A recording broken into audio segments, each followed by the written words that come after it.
உழவர் உலகம் டிவி நேயர்கள் அனைவருக்கும் அன்பான வணக்கம். தொடர்ந்து பல நல்ல விஷயங்களை உழவர் உலகம் டிவி நேயர்களுக்காக பல மருத்துவ குறிப்புகளை நாம வழங்கிக்கிட்டு இருக்கோம். அதே போல இப்ப என்ன பார்க்க போறோம் அப்படின்னா அத்திப்பழம். அடடடா, அத்திக்காய் காய் காய் ஆலங்காய் வெண்ணிலவே அத்திக்காய் காயாவேன்னு பழைய எம்ஜிஆர் பாட்டிலையோ சரோஜா தேவியோ பாடுன ஞாபகம் எனக்கு ஏதோ இருக்குங்க.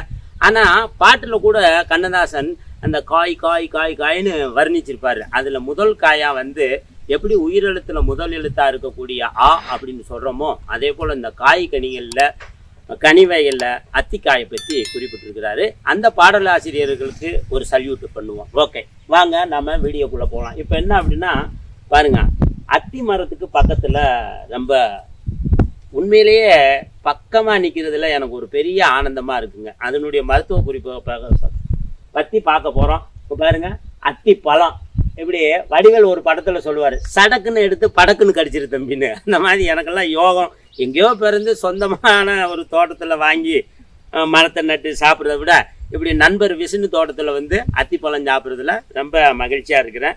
எல்லாரும் வந்து பொறாமையில என்ன பழத்தை தின்னுக்கிட்டே பேசுறாரு அப்படின்லாம் கேட்பீங்க. இருந்தாலும் பரவாயில்ல, நான் சாப்பிட்றேன், உங்களுக்கு ஆசையை தூண்டுறேன். அட அட அட நல்லா இருக்கு. இந்த அத்திப்பழத்தினுடைய மருத்துவ குணம் பார்த்தீங்கன்னா இந்த பாருங்க, இந்த அத்திக்காய் இருக்கு பாருங்க. இந்த அத்திக்காயை டெய்லி ஒரு 2 காய் எடுத்து அரைச்சி ஒரு 20 மில்லி நாட்டு பசும்பாலோ அல்லது பசும்பாலோ பாக்கெட் பால் இல்லாமல் கலந்து குடிச்சிட்டு வந்தீங்கன்னா சுகர் வந்து கட்டுப்போடுங்க. எவ்வளோ சிம்பிளான விஷயம் பாருங்க. அதே போல் இப்போ நான் சாப்பிட்றேன் இல்லைங்களா அத்திப்பழம். இந்த அத்திப்பழத்தை பதப்படுத்தி ஏற்கனவே முதல்ல ஒரு வீடியோவில் நம்ம பேசியிருப்போம். பதப்படுத்தி இருக்கக்கூடிய அத்திப்பழம்.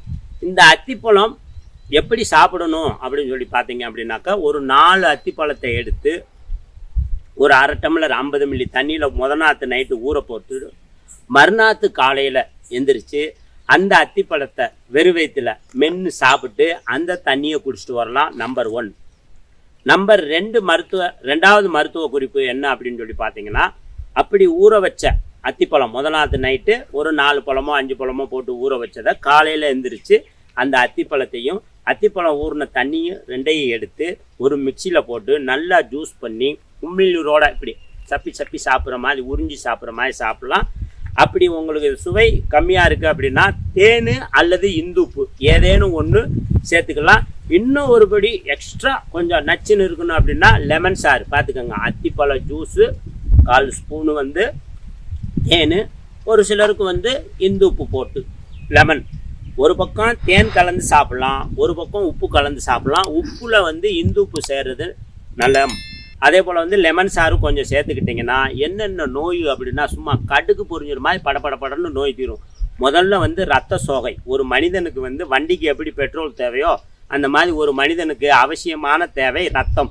இந்த ரத்தத்தில் இருக்கக்கூடிய ரத்த சோகை சில பெண்கள் ஆண்கள்லாம் பார்த்தீங்கன்னா இப்படி நொழிஞ்சு போயிடுவாங்க, சூம்பி போயிடுவாங்க, சப்பி போயிடுவாங்க. அப்புறம் என்னை போன்ற மருத்துவர்கிட்ட வந்து ரத்தம் இல்லை, கீமோகுளோபின் இல்லை, இரும்பு சத்து இப்படி ரத்தத்தில் வரக்கூடிய அத்தனை விதமான நோய்களையும் இந்த அத்திப்பழம் ஜூஸு அல்லது லேகியம் எதா இருந்தாலும் அத்திப்பழம் சாப்பிட தீரும்.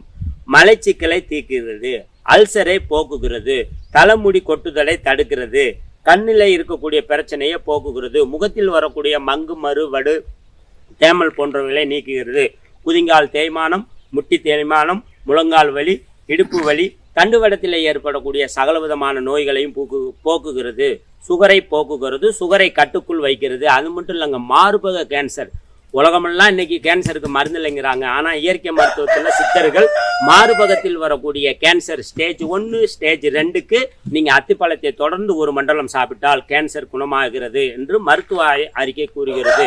அதே போல் கேன்சர்னு சொல்லக்கூடிய உடம்புல எந்த விதமான கேன்சர் இருந்தாலும் தொடர்ந்து 48 நாள் 1 மண்டலம் அத்திப்பழ ஜூஸ் சாப்பிட்டு வந்து டாக்டர்கிட்ட போய் டெஸ்ட் பண்ணிங்கன்னா அந்த பிரச்சனை பூர்ணமாக தீருகிறது. இப்படி பல நோய்களை தீர்க்கக்கூடிய அத்திப்பழம் ஒரு காலத்தில் வந்து பாபிலோனியா ராஜாக்களால் வந்து இது விரும்பி சாப்பிடப்பட்ட பழம் என்றும் நமது இந்தியாவில் இருந்தக்கூடிய மகாத்மா காந்தியால் அன்றாட உணவிலே சேர்த்து கொண்டாள் என்று இந்த அத்திப்பழத்தை வந்து கூறுகிறார்கள். ஆகையால் பல ராஜாக்கள் அரண்மனையில் இந்த அத்திப்பழ ஜூஸ் இருந்து எல்லாருக்கும் வந்து போர் வீரர்களுக்கெல்லாம் கொடுத்தாங்க. மன்னர்களுக்கு கொடுத்துருக்குறாங்க, அங்கே என்ன இருக்கக்கூடிய குருநாதர்களுக்கு கொடுத்துருக்குறாங்க அப்படின்னா, அப்போ ஏதோ ஒரு சக்தியை இந்த அத்திப்பழம் நமக்கு கொடுத்து எல்லா விதமான நோய்களையும் போக்குகிறது. ஓகே, இது போன்ற நல்ல பதிவுகளை ஷேர் பண்ணுங்க, சப்ஸ்கிரைப் பண்ணுங்க, நண்பர்கள்ட்ட சொல்லி பகிர்ந்துக்குங்க, ஆல் பட்டனை அழுத்திருங்க. மீண்டும் ஒரு நல்ல பதிவிலை சந்திப்போம். வாழ்க வையகம், வாழ்க வளமுடன். வெற்றி நிச்சயம், வெற்றி உண்டாகட்டும்.